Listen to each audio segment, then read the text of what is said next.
Halo semuanya, selamat datang di El Kasus dengan aku Bilsa. Hari ini aku akan mengangkat topik yang mungkin cukup menarik dan mungkin bisa bikin merinding.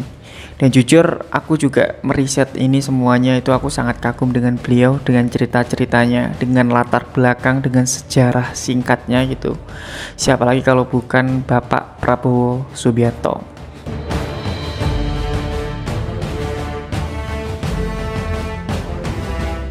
Yang saat ini menjadi presiden kita menggantikan Bapak Joko Widodo. Aku akan menceritakan sedikit tentang jejak digital Pak Prabowo Subianto yang cukup membuat merinding dengernya. Disclaimer di sini, aku hanya membaca dari beberapa artikel dan bahan bacaan aja.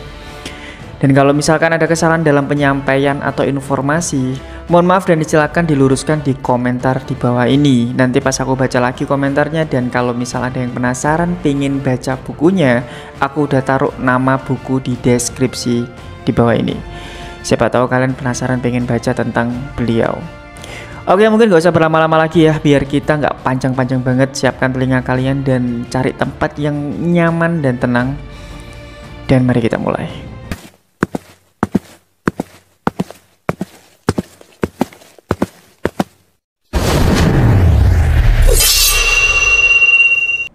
Prabowo Subianto lahir di Jakarta pada 17 Oktober 1951. Beliau berasal dari keluarga yang cukup terpandang dan sangat berpendidikan. Ayahnya yaitu Bapak Sumitro Djojo Hadikusumo adalah seorang ekonom berpengaruh di Indonesia. Dan keluarganya itu rata-rata semua mempunyai jaringan luas dengan tokoh-tokoh besar dunia. Namun ya, kehidupan Pak Prabowo itu tidak hanya berkutat di dunia akademis saja. Beliau juga lebih memilih di jalan militer di masa mudanya. Sejak muda, Pak Prabowo itu menunjukkan karakter keras dan ambisi yang sangat besar. Ketika beliau masuk ke Akademi Militer di Magelang, dari sana jejak hidupnya itu berubah total. Karir militernya itu berkembang pesat hingga beliau diangkat sebagai Komandan Kopassus.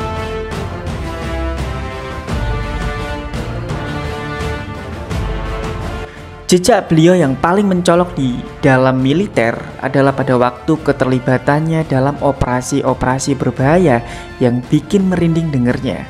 Salah satunya adalah pada saat operasi pembebasan sandera di Mapenduma, Papua pada tahun 1996. Waktu itu, beberapa peneliti asing itu disandera oleh kelompok separatis Papua. Dan Pak Prabowo dengan beraninya itu memimpin operasi ini langsung di lapangan. Bukan main-main, kondisi di sana pada tahun-tahun itu sangat-sangat ekstrim.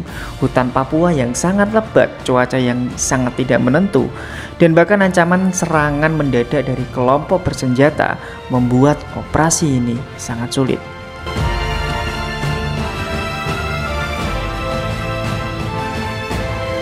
Tetapi Pak Prabowo dan timnya itu berhasil mengevakuasi sandera dalam waktu yang sangat cepat.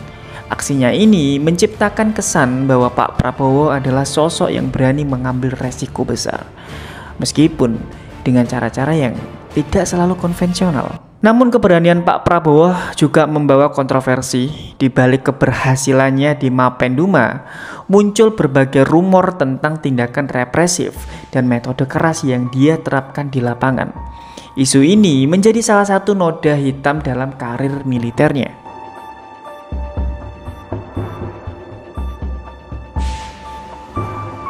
Bukan cuma kisah heroik yang tercatat dalam jejak digital Pak Prabowo. Pada tahun 1998 itu menjadi titik balik yang mengubah jalan hidupnya. Saat itu, Indonesia sedang berada di ujung krisis yang sangat besar, yaitu Reformasi 1998.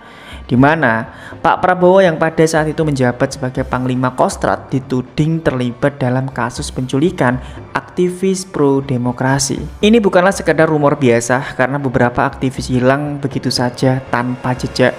Dan belakangan muncul kesaksian yang mengkaitkan bahwa Pak Prabowo dengan peristiwa-peristiwa tersebut itu ada sangkut pautnya.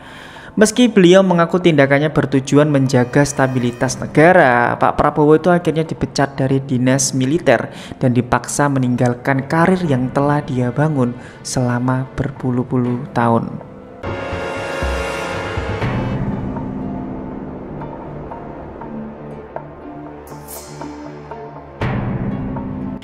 Kisah pemecatannya itu menjadi bagian gelap yang masih sering diperbincangkan hingga hari ini.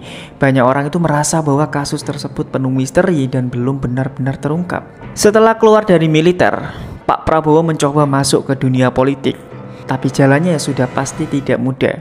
Pada tahun 2004, beliau maju sebagai calon wakil presiden mendampingi Ibu Megawati Soekarno Putri. Tapi saat itu, beliau itu kalah dari Bapak Susilo Bambang Yudhoyono.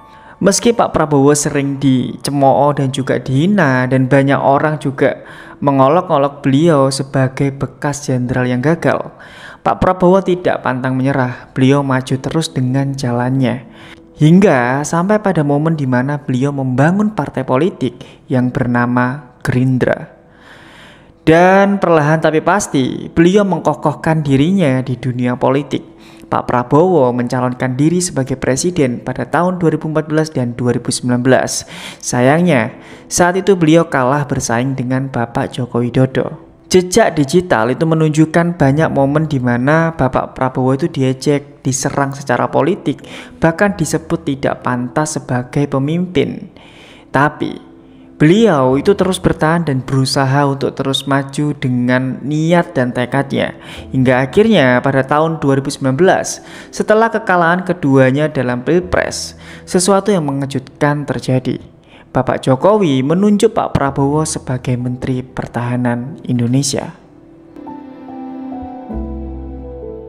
Bayangkan, dari musuh politik yang bersaing sangat keras selama 2 kali Pilpres, Prabowo dan Jokowi itu akhirnya berdamai. Dan ini adalah salah satu momen paling mengejutkan dalam sejarah politik Indonesia. Publik pun juga dibuat merinding karena hanya sedikit orang yang bisa menerima kekalahan itu. Apalagi ya bergabung dengan pihak yang pernah menjadi lawannya gitu. Keputusan Pak Prabowo untuk menjadi Menteri Pertahanan itu menunjukkan bahwa dia tidak hanya berambisi pada kekuasaan, tapi benar-benar ingin mengabdi untuk negara ini. Hingga sampai pada momennya hari ini beliau menjadi Presiden Republik Indonesia dengan jajaran menteri yang mempunyai latar belakang keberanian yang cukup mengerikan.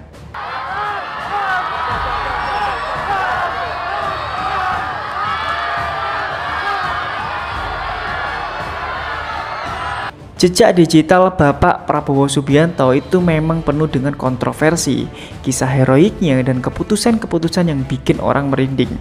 Dari seseorang prajurit pemberani, tokoh kontroversial menjadi Menteri Pertahanan hingga sampai menjadi Presiden Republik Indonesia. Perjalanan hidup beliau itu adalah bukti bahwa seseorang bisa bangkit dari keterpurukan dan tetap mengabdi kepada negaranya.